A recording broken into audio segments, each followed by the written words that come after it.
So we've got our governing vessel right along the midline, which I actually don't use that much for treating spine problems. We've got our Huatou Jiaji line, half sun lateral. We've got our inner bladder line, and then around 4 o'clock or 8 o'clock is where I can get to the facet joint and get the needle very near the nerve root. What if I hit the nerve root? Then I'm going to hit you. She might curse. She might get a little electric zing down to the arm, and her nerve problems would probably improve. Let's not touch that.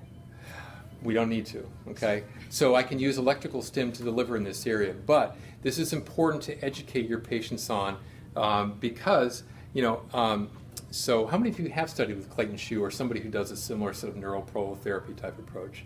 A couple of you do, okay?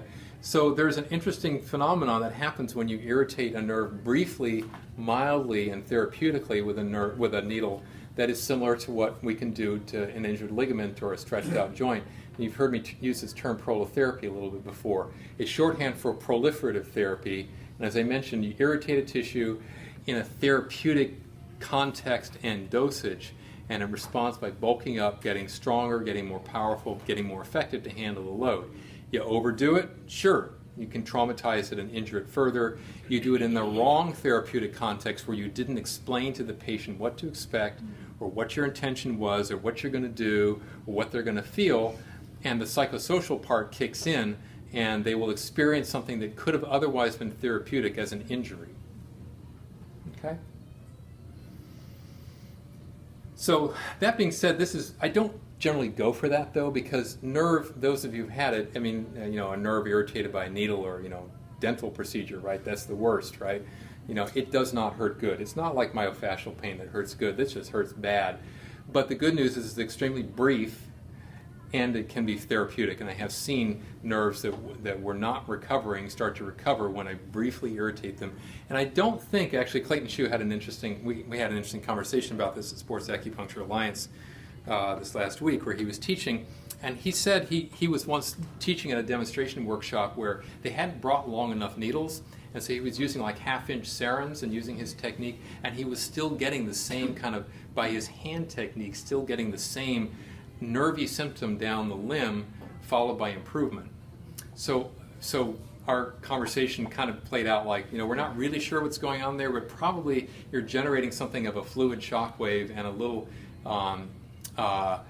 peripheral neural activity that then affects the deeper nerve, even if you're not actually contacting it with a needle. So I'm not really going for the nerve itself. Nerves do have a tough fibrous coating around the exterior that is itself innervated and communicates with the nerve inside it. So if I do get a zing or a tingle down the nerve, I'm probably just contacting the neural sheath rather than the nerve itself. Use a big enough needle, use a scalpel, a surgical tool, a 3-edge needle, which, they're in our scope, but they're really small surgical instruments. Those you can slice through it with, right? So that's, so if I'm going to do this, I want to do it with, 30 gauge or less needle. So this is a 30 gauge here. And I'm going to go at an angle, and I'm basically going to try to do two things here. I'm going to try to get to the ligaments and the joint of the facet, and use the needle to deliver electrical stimulation to the nerve root, rather than actually going for the nerve itself. Okay? You all with me? Is this making sense? If it's not, if I'm going too fast, shoot up your hand, because I really want to be sure everyone understands what I'm doing here. So far, so good? Okay. All right, but I still talk to the patient about this. You might feel a sudden little shock, tingle, or zing down your arm.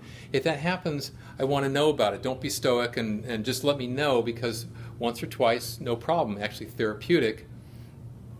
I don't want to do it more than that. It's Goldilocks, just right, okay?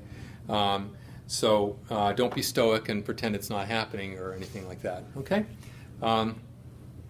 Okay, so with that long preamble, I'm going to go back here, find my facet that was particularly tight and tender.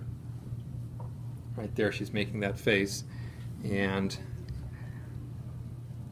okay, you know what, I have to shift my own position so I get my angle right here.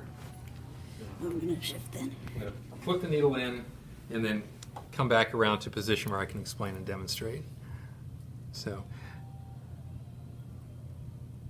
Now, as I go through, I may get some myofascial twitch responses, which is probably what that was, right? She just jumped. I don't know if you could all see that. That was a little what we call myotactic twitch response. So I'm just demonstrating a third technique here, which is this trigger needling. But what I really want to feel for is ligaments feel like gum on top of bone, okay?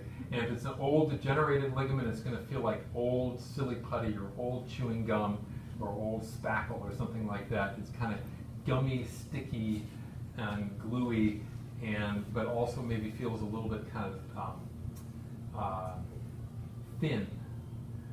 And it's degenerated compared to a healthy, strong ligament, which is going to feel like a thick, taut rubber band or a bungee cord or something. Not a bungee cord's too elastic, but like what are those? They're not made by bungee, but they're those kind of black straps with a hook on each end. Does everyone know what I'm talking about? Yeah. Kind of same function as a bungee cord, but they're a black rubber thick strap. They're very strong and very tough. That's what an uninjured ligament is going to feel like when you needle into it. It's kind of rubbery, pushback, bounce back. Whereas if it's an old and degenerated or injured ligament, it's going to feel like I kind of stuck it in glue or gum. Okay. So I encourage you to really, I know we all do this, I'm sure, as acupuncturists, right? We pay close attention to what things feel like as we push our needle into tissue, and that can tell us what tissue we're in, what state it's in, and how it's responding to our needle. Okay? So I do actually kind of want to probe and poke here up to Barbara's tolerance, because I want to release all those myofascial, tension and trigger points in the muscle layer, and I want to get into that ligament and poke and irritate it deliberately so that it hypertrophies a little bit and provokes a short-term inflammatory response that then is counterbalanced by a strong anti-inflammatory response. Hair of the dog that bit us, the homeopathic approach. I'm introducing a little bit of something that jump-starts the patient's own pain control, inflammation control, and tissue repair processes, right?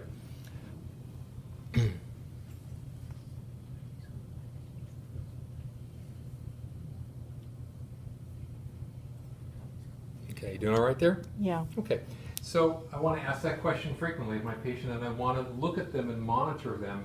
So if they start breaking out in the cold sweat, I see goose flesh, hair standing up on end. If I generally try to position myself so I can see their face, facial